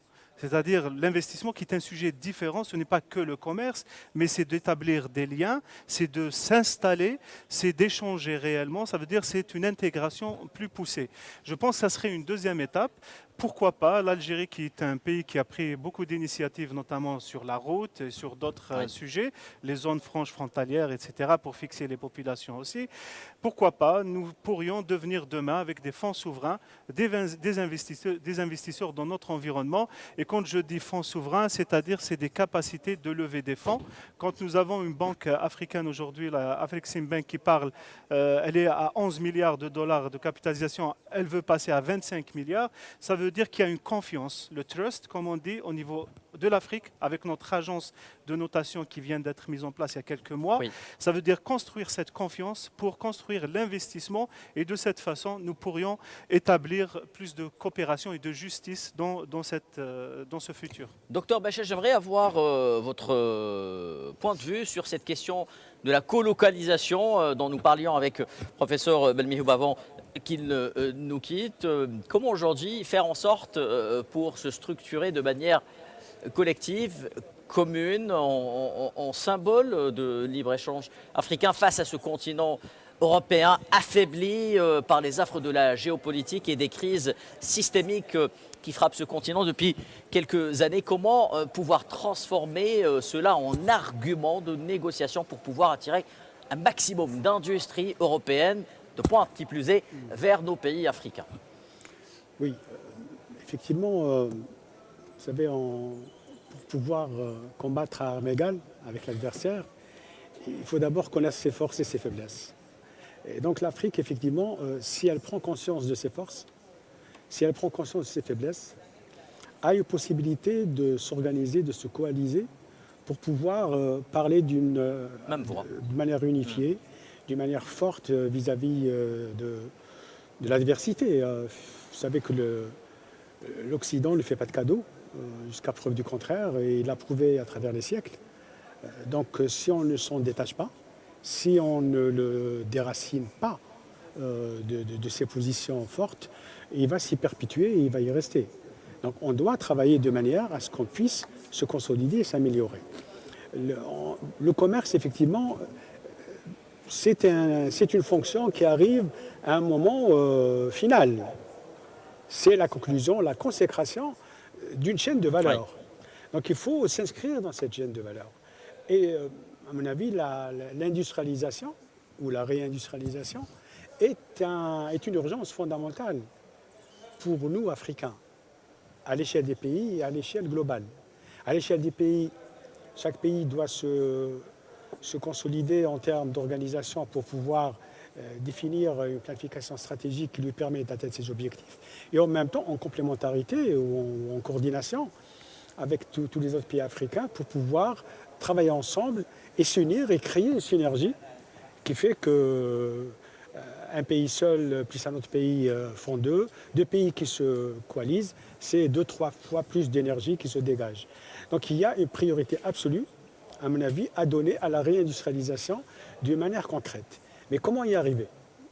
L'industrialisation, c'est des processus complexes qui ne se mettent pas du jour au lendemain et qui demandent un temps important pour s'installer. On peut commencer par la consolidation du tissu industriel. 90% des entreprises africaines sont constituées par des très petites entreprises. Oui. Souvent, c'est des ateliers de 2 ou 3 personnes qui ne peuvent pas constituer des cellules suffisantes pour pouvoir aller vers l'innovation, pour pouvoir être des acteurs de marché importants, pour pouvoir aller sur les marchés extérieurs et devenir une force d'exportation. Donc il faut vraiment consolider notre tissu industriel, faire en sorte qu'on puisse progresser. Le nombre de PME, finalement, est assez faible en Afrique. Il ne faut pas croire que... Oui. C'est des TPE, des très petites entreprises. Donc faire en sorte qu'il y ait un scaling up, qu'on puisse aller vers des entreprises moyennes, importantes, qui soient constitutifs d'un tissu qui s'organise en solidarité pour produire, et notamment à travers la présence de champions industriels qui, eux, constituent d'une manière classique ce qu'on appelle les donneurs d'ordre. Des gens qui sont capables d'organiser les PME autour d'eux, de les coaliser. Vous savez qu'en termes économiques, on considère pour une entreprise donneur d'ordre, un employé a l'équivalent de 12 employés dans son réseau de sous-traitance. Donc c'est important de promouvoir des champions africains de manière équilibrée, répartis sur le continent pour qu'il n'y ait pas de pays prédominants par rapport à d'autres, et en même temps consolider le tissu de sous-traitance et de mutualisation de la production de manière à ce que de plus en plus on s'achemine vers des filières intégrées où le produit devient africain réellement à 100%. Donc il y a un travail sur le tissu industriel qui doit être mené de manière à créer un saut qualitatif et quantitatif pour passer à des quantités critiques d'entreprises industrielles capables d'être des locomotives d'investissement, des locomotives de production, de commercialisation et d'innovation, ce qui est quelque chose de fondamental.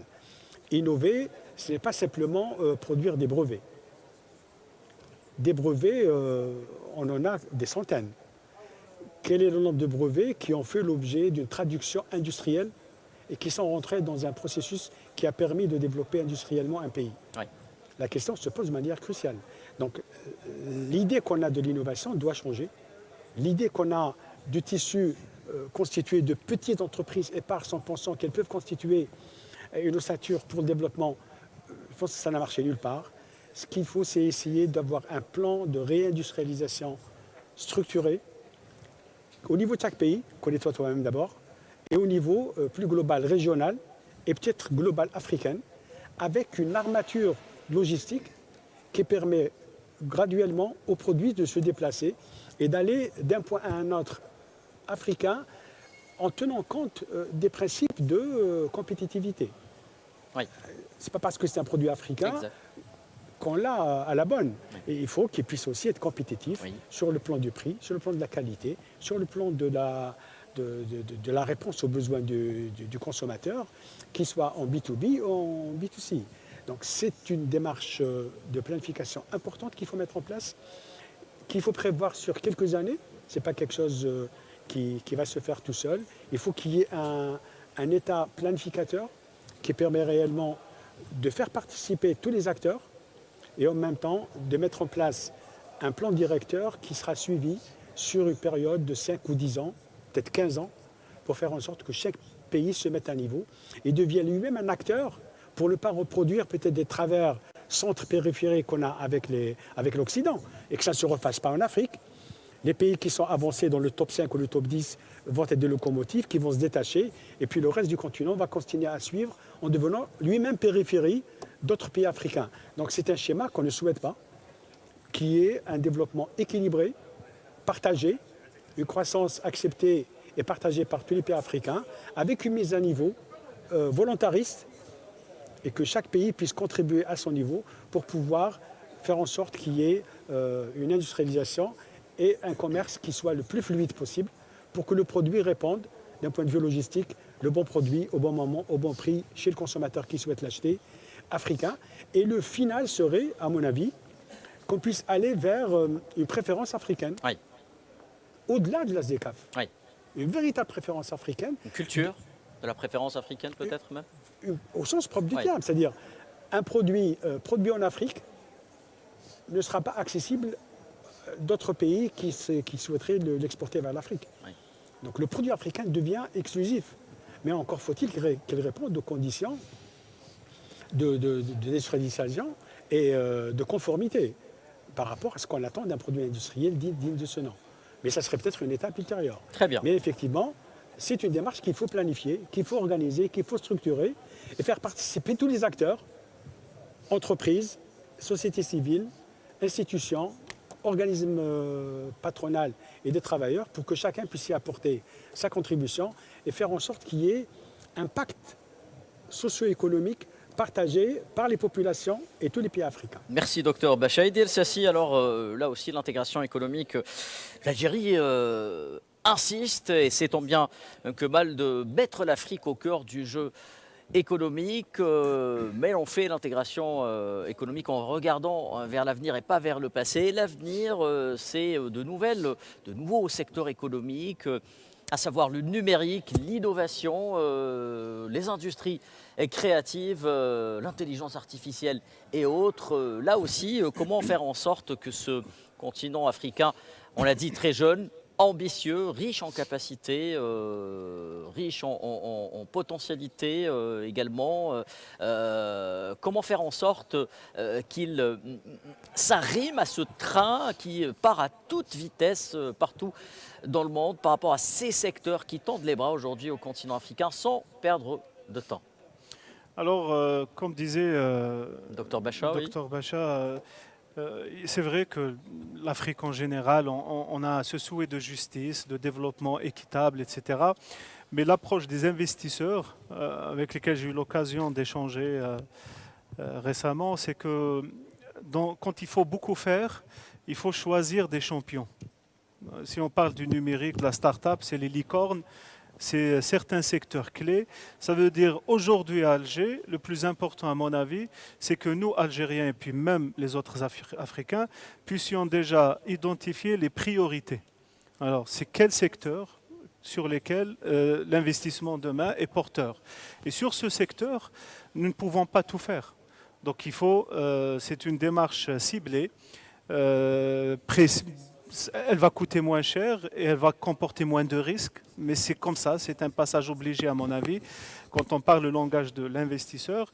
Et dans ce sens, donc, dans ce domaine technologique qui comporte aussi des risques, il est utile d'identifier des champions, des zones sur lesquelles l'investissement peut porter. Et puis par la suite, bien évidemment, les expériences réussies à moindre coût, à moindre risque, pourront être dupliquées. Les startups, il y en a, des licornes, il y en a, des capitaines d'industrie en Afrique, ça commence. Je disais que même l'Algérie doit se préparer à une concurrence intra-africaine dans des secteurs pour lesquels nous étions plutôt confortables, et c'est tant mieux, et c'est normal. Donc, c'est des secteurs qui nécessitent beaucoup d'investissements risqués sur le long terme, notamment sur l'infrastructure. Donc, la démarche qui sera adoptée très probablement par les pourvoyeurs de fonds, c'est du ciblage et de développer des champions qui pourront plus tard être un exemple et suivre après le même parcours. Comment financer ces nouvelles technologies, ces secteurs qui nous tendent la main et qui, nous le savons tous, sont plutôt féroces en matière de concurrence, de compétitivité. Exactement. Et très budgétivores, si vous me permettez cette Exactement. expression. D'où la nécessité de partir sur ces secteurs. Parce qu'aujourd'hui, le besoin est tel, il vaut mieux ne pas, entre guillemets, réinventer la roue, mais investir dans des secteurs connus. Nous produisons du chocolat, nous importons de l'Europe la matière première, alors que nous pouvons intégrer avec... Plus que nous produisons en Afrique la matière première qui est le cacao. Exactement. Ça partant modeste. Oui. Pour ce genre de financement, en tout cas pour petites et moyennes entreprises. Mais pour les secteurs à risque qui sont dans l'innovation, la démarche, en tout cas des investisseurs et en termes de risque, de vision des risques, c'est de créer des champions sur lesquels on limitera le risque et on augmentera le potentiel de réussite puisqu'on concentre les capacités que nous avons. Et ça sera par pôle. J'espère que l'Algérie fera partie de cette boucle puisque nous sommes la porte de l'Europe, même en termes d'infrastructure. Je pense que l'environnement actuel s'y prête. Le mot de la fin pour terminer sur une note et rester positif, une note d'espoir portée par cette 4e édition de l'IATF, Dr Bacha. Nous n'en sommes qu'au début. Je le rappelais, plusieurs activités se tiendront tout au long de cette semaine, notamment au Palais des Expositions Safex, qui accueillera également un salon dédié au secteur de l'automobile, cette Afrique qui se réconcilie avec elle-même sur le plan économique, qui arrive, comme a dit Eddie El-Sassi, à se parler. Quelles sont les perspectives réelles, atteignables à court terme selon vous, pour une première étape qui pourrait peut-être fédératrice et préparer ce continent à la suite selon des jalons planifiés, comme vous l'avez précisé auparavant? Oui, je pense que je peux embrayer aussi sur l'aspect de ce nouvel acteur qui se pointe, c'est l'intelligence artificielle. Exact. C'est un acteur qui, pour nous, doit devenir africain. Donc il faut africaniser l'IA et faire en sorte que cet acteur puisse nous aider à aller plus vite peut-être et à attraper un certain nombre de retards que nous avons accusés au niveau global africain. Donc il y a un élément de souveraineté fondamentale à avoir en termes par rapport au numérique. Si on ne fait rien à ce niveau-là, on risque de reperpétuer encore des dépendances qui historiquement étaient les nôtres il y a encore des dizaines d'années. Donc sur ce plan-là, l'IA peut devenir, le numérique peut devenir un facteur, un catalyseur de croissance qui permettra peut-être, par exemple, au commerce africain d'être plus fluide, en diligentant un plan africain de numérisation des douanes, par exemple, en urgence, et faire en sorte que toutes les douanes se mettent à niveau en termes réglementaires et qu'ils puissent travailler avec des réseaux connectés et faire en sorte qu'on puisse délester peut-être l'opérateur d'un certain nombre de documents, de pièces qui pourraient être remplacées par des informations connectées, par des échanges d'informations connectées. Et donc il y a un travail d'urgence qu'on peut mettre en place pour ne pas perdre la main par rapport à ce qui se passe dans le monde, où les choses vont très vite. Vous savez qu'il y a quelques années, la durée de vie d'une voiture était peut-être de 4 à 5 ans. Maintenant, c'est 6 mois et on change de produit. Donc le cycle de vie des produits... La voiture devient un objet obsolète au bout très de 6 rapidement. mois. Oui, Avec l'obsolescence programmée à cause de la technologie, justement. Absolument. Donc toute l'informatique embarquée, toute la numérisation qui va avec. Donc les choses vont très vite. Si on ne s'y attelle pas, on risque de perdre, encore une fois, le bon train et d'être largué et de se complaire peut-être dans une dépendance que personne ne veut. Oui. Donc il est fondamental qu'on puisse véritablement s'ancrer dans ce schéma. Un des éléments importants, c'est le capital humain est fondamental. 2 technologies dans 2 pays différents, ce qui va leur faire leur capacité à produire et à être à un niveau de productivité élevé, c'est l'humain qui l'utilise. Donc il faut vraiment avoir un plan africain de développement de la ressource humaine pour d'abord développer ce dont on a besoin comme ingénieur et technicien pour booster l'industrie et les échanges, et en même temps faire en sorte que ceux qui sont formés chez nous restent chez nous. Oui. Et qu'il n'y ait pas de déperdition, où l'Africain, l'université africaine, produit des cadres de très haut niveau, mais qui ne servent pas l'Afrique, mais servent beaucoup plus d'autres pays. Merci, docteur. Et nous sommes certains que l'IATF restera l'une des meilleures plateformes pour prendre en charge ce genre de préoccupations ô combien importantes pour ce continent africain et ses nobles objectifs d'intégration économique et de commerce intra-africain. Nous arrivons au terme de ce plateau spécial dédié à cette inauguration de l'IATF ici en direct du CIC Alger. Merci de nous avoir suivis. L'actualité se poursuit sur Al24 News, notamment avec le journal de 19h qui vous sera présenté dans quelques instants par Abdelkader Edrieff. Quant à moi, je vous dis à très bientôt.